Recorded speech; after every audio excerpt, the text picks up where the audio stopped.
Hey guys, welcome to Black Ambassadors of Change. Don't forget to like, share, subscribe. This week we have another great episode for you, and we're talking Buffalo Soldiers, the original Cowboys. Stay tuned. Don't forget to like, share, subscribe, guys. See you soon.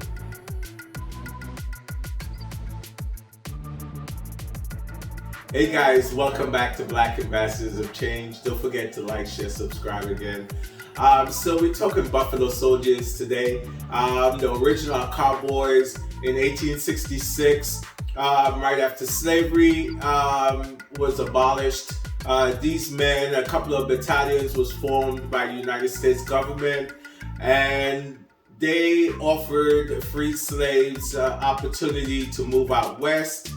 They were in charge of, ironically, escorting Native Americans to reservations. It's ironic that people who was just freed from hundreds of years of bondage was now in charge of escorting another set of people onto reservations. I found that very unsettling, but history is history and it is what it is. Also, these guys were put in place to protect surveyors, to protect stage coaches that was trying to venture out west. They were given the name Buffalo Soldiers by Native Americans in honor of their bravery and their stick-to-itness. They lost very few battles. They won tremendous amount of medals, and they were given inferior equipment, inferior arms, and yet for all, they still were some of the Army best soldiers.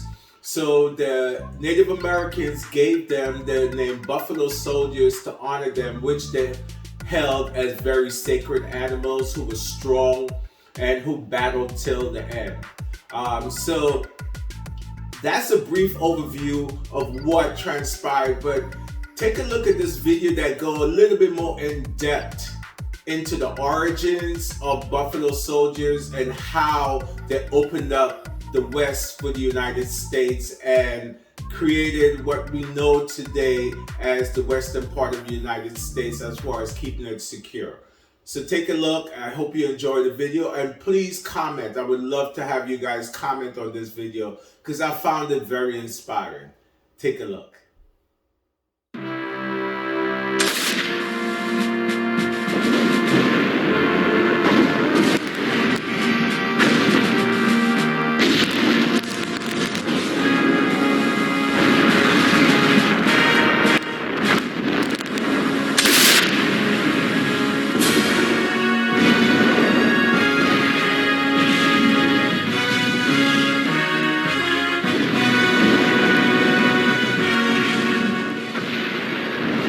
Civil War, the United States faced the need for a larger peacetime military to occupy the South and protect settlers on the western frontier.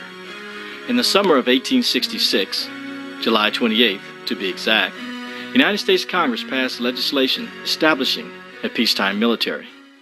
Before the legislation was passed, a hotly debated issue concerned the inclusion of African Americans in the regular Army. Some politicians made the then radical suggestion that the Army fully integrate African Americans into its ranks. Other politicians wanted the Army to remain white only. They eventually agreed to maintain the status quo and continue placing African American recruits in segregated units. A provision of the 1866 legislation created 6 regiments of African American troops, 4 infantry and 2 cavalry of approximately 1,000 men each. In August 1866, the 9th and 10th Cavalries were organized. The 9th Cavalry was in Greenville, Louisiana, with most of the original recruits from nearby New Orleans, Louisiana, and Louisville, Kentucky. The 10th Cavalry was at Fort Leavenworth, Kansas. Many of the recruits in both units were freed slaves from the North.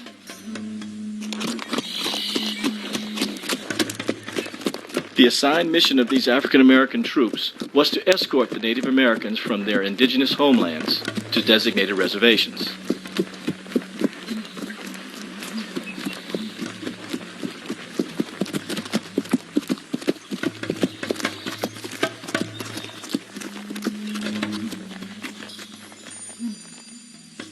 The nickname Buffalo Soldier was bestowed on the troops by the Native Americans as a testament to their valor in battle.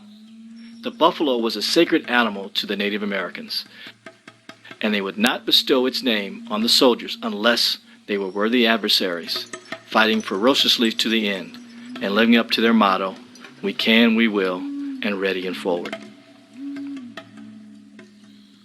The proud acceptance of the name Buffalo Soldier by the African American soldiers was a badge of honor and pride for the troops. The Buffalo Soldiers were sent to the Great Plains along the Rio Grande, New Mexico, Texas, Arizona, Colorado, and into the Dakotas. The duties of the 9th and 10th U.S. Cavalries included guarding the mail, escorting and guarding stagecoaches, cattle drives, railroad crews, and surveyors. They built roads and telegraph lines. They mapped and explored, including mapping vast territories in Arizona and New Mexico, even marking watering holes. They played a major part in building the West and making it safe for the westward expansion. In July 1885, the 10th Cavalry moved west into Arizona. After arriving, troops of the regiment were dispersed throughout the area to cover as much territory as possible. These troops were stationed at Whipple Barracks, Fort Grant, Fort Thomas, and Fort Apache. In 1913, the 10th Cavalry Buffalo Soldiers were sent to Fort Huachuca and remained there for almost 20 years. They joined General John J. Pershing in the 1916 expedition into Mexico, and during the World War I, they were assigned the mission of guarding the United States-Mexican border. Second Lieutenant Henry Ossian Flipper, a member of the 10th Cavalry, was the first African-American graduate of the U.S. Military Academy, West Point, class of 1877. Lieutenant Flipper excelled in engineering, law, French, and Spanish. After dismissal from the Army, Henry Ossian Flipper went on to obtain recognition and respect as a surveyor, and in 1890, he opened his own civil mining engineering office in Nogales, Arizona. Joseph S. Flipper II, the grandnephew of Henry Ossian Flipper, has lived in Phoenix since 1945. He has had a long and distinguished teaching career and is an active member of the Greater Southern Arizona Area Chapter of the 9th and 10th Horse Cavalry Association. In 1994, the Arizona Legislature passed and the governor signed House Joint Resolution 2001 designating a portion of State Route 90 as the Buffalo Soldier Trail. On July 25, 1992, General Colin Powell, then chairman of the Joint Chiefs of Staff, dedicated the Buffalo Soldiers Monument at Fort Leavenworth, Kansas, the birthplace of the 10th Cavalry Regiment. The monument stands as a well-deserved tribute to the soldiers for their continued excellence and contributions to this state and nation over the years. Despite prejudice in and out of the military and being allocated the worst horses, the worst clothing and equipment, these outstanding individuals earned more Congressional Medals of Honor and had the lowest desertion rate of any unit in the Army. Fort Huachuca honors the legacy of the Buffalo Soldiers.